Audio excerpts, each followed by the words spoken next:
Welcome back to President Trump News Channel. Please subscribe and check notification bell. Thanks for being with us. Stung by Twitter, Trump signs executive order to weaken social media companies. President Trump signed an executive order Thursday aimed at limiting the broad legal protections enjoyed by social media companies, 2 days after he tore into Twitter for fact-checking 2 of his tweets. We're here today to defend free speech from one of the gravest dangers it has faced in American history, frankly, Trump said from the Oval Office. A small handful of powerful social media monopolies control the vast portion of all private and public communications in the United States. The president said the tech companies have unchecked power to censor, restrict, edit, shape, hide, alter a large sphere of human interaction. They have points of view, he said. The Trump administration hopes the order will eventually set the stage for new regulations on tech platforms, such as Twitter and Facebook. But legal experts said they were doubtful the move would have any practical effect on the tech giants. Legal observers described the action as political theater, arguing that the order does not change existing federal law and will have no bearing on federal courts. The president's latest confrontation with Twitter was set off after the tech company placed fact-checking warnings on 2 of his tweets that claimed, without evidence, that casting ballots by mail allows for voter fraud. Voting by mail has been used for years in both Democratic and Republican states, without reports of widespread fraud.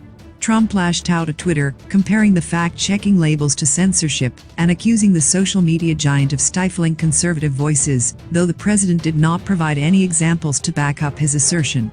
The president, who often uses Twitter as a megaphone to tout his victories and blast his critics, responded to the fact-checking labels by threatening to shut down social media companies, despite not having the sole authority to do so. Twitter CEO Jack Dorsey said on Wednesday that the platform will continue to warn users about factual distortions on the platform. "This does not make us an arbiter of truth," Dorsey wrote on Twitter. With free speech. The president is expected to sign an executive order today targeting Twitter and other well-known platforms. Paula Reed is at the White House. Paula, what does the president hope to accomplish with this? Good morning, Anthony. I just got off the phone with a senior administration official who confirms that the White House is expected to issue an executive order that would curtail. We don't have to name them. We're going to give you a complete listing. We're going to give you a signed copy of what I'm going to be signing in a couple of minutes, and you'll see exactly what we're doing. They've had unchecked power to censor, restrict, edit, shape, hide, alter virtually any form of communication between private citizens or large public audiences.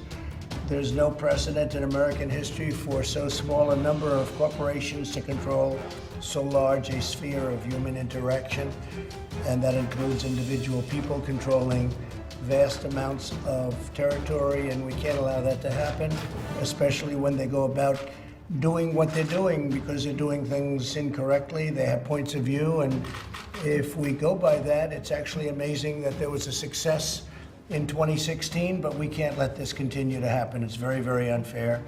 And you look at the statistics and you look at what is going on, and I think everybody would very much agree with that. Including Democrats, by the way. I saw quite a few Democrats are saying this is about time something is done. So let's see if they keep that decision after they hear that we agree with them. The choices that Twitter makes when it chooses to suppress, edit, blacklist, shadow, ban, are editorial decisions, pure and simple. They're editorial decisions. In those moments, Twitter ceases to be a neutral public platform and they become an editor with a viewpoint. And I think we can say that about others also, whether you're looking at Google, whether you're looking at Facebook, and perhaps others. One egregious example is when they try to silence views that they disagree with by selectively applying a fact check, F-A-C-T, fact check. What they choose to fact check and what they choose to ignore or even promote is nothing more than a political activism group or political activism. And it's inappropriate. You look at what's happened, you look at where they're going, where they're coming from. I think you all see it yourselves. This censorship and bias is a threat to freedom itself. Imagine if your phone company silenced or edited your conversations. Social media companies have vastly more power and more reach than any phone company in the United States, more reach actually than your newspapers by far, more reach than a lot of your traditional forms of communication. Therefore, today I'm signing an executive order to protect and uphold the free speech and rights of the American people. Currently, social media giants like Twitter receive an unprecedented liability shield based on the theory that they're a neutral platform, which they are not an editor with a viewpoint. My executive order calls for new regulations under Section 230 of the Communications Decency Act to make it that social media companies that engage in censoring or any political conduct will not be able to keep their liability shield. That's a big deal.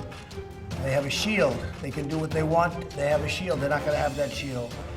My executive order further instructs the Federal Trade Commission, FTC, to prohibit social media companies from engaging in any deceptive acts or practices affecting commerce.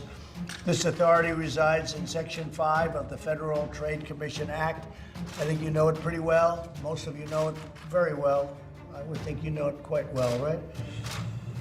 Additionally, I'm directing the Attorney General to work cooperatively with the states. He's going to be working very much and very closely in cooperation with the states to enforce their own laws against such deceptive business practices. The states have broad and powerful authority to regulate in this arena, and they'll be doing it also, and we encourage them to do it if they see exactly as we've been seeing. It's what they're doing is tantamount to monopoly, you can say. It's tantamount to taking over the airwaves. Can't let it happen. Otherwise, we're not going to have a democracy. We're not going to have anything to do with a republic. Finally, I'm directing my administration to develop policies and procedures to ensure taxpayer dollars are not going in any social media company that repress free speech. The government spends billions of dollars on giving them money. They're rich enough, so we're going to be doing none of it. Our intention is to connect the dots of conflicting statements and show the information in dispute so people can judge for themselves. More transparency from us is critical so folks can clearly see the why behind our actions. Dorsey's comment was an apparent response to Facebook CEO Mark Zuckerberg, who told Fox News earlier Wednesday that social media companies should stay out of the business of weighing in on what is true or not. Private companies probably shouldn't be, especially these platform companies, shouldn't be in the position of doing that, Zuckerberg said. The White House order takes aim at a 1996 law passed by Congress that has often been at the center of political fights over regulating speech on social media platforms. Section 230 of the Communications Decency Act. The law protects internet companies from being sued over content that appears on their platforms and allows for content moderation, determining when a post should be removed to be left up to the internal rules of companies such as Twitter and Facebook, provided those decisions are made in good faith. Courts have repeatedly upheld the law in favor of technology companies, even when the statute was used to defend websites advertising children who were forced into sex trafficking. This does not work. Social media can be not the answer, Jessica Rosenworcel said in a statement. It's time for those in Washington to speak up for the First Amendment. History won't be kind to silence. Kate Ruane, senior legislative counsel for the American Civil Liberties Union, called the order an attempt to punish social media companies for posts that displease the president. Ironically, Donald Trump is a big beneficiary of Section 230, Ruane said. If platforms were not immune under the law, then they would not risk the legal liability that could come with hosting Donald Trump's lies, defamation and threats. GOP's Hawley. Companies that act like publishers should be treated like publishers backers of Trump's order, such as Senator Josh Hawley, RMO. Said adding warning labels to the president's tweets is an editorial decision that shows the social media platform is acting more like a publisher than an internet forum, and that the company should lose its special protection. It makes little sense to treat companies that publish their editorial comments about others' content as if they are mere distributors.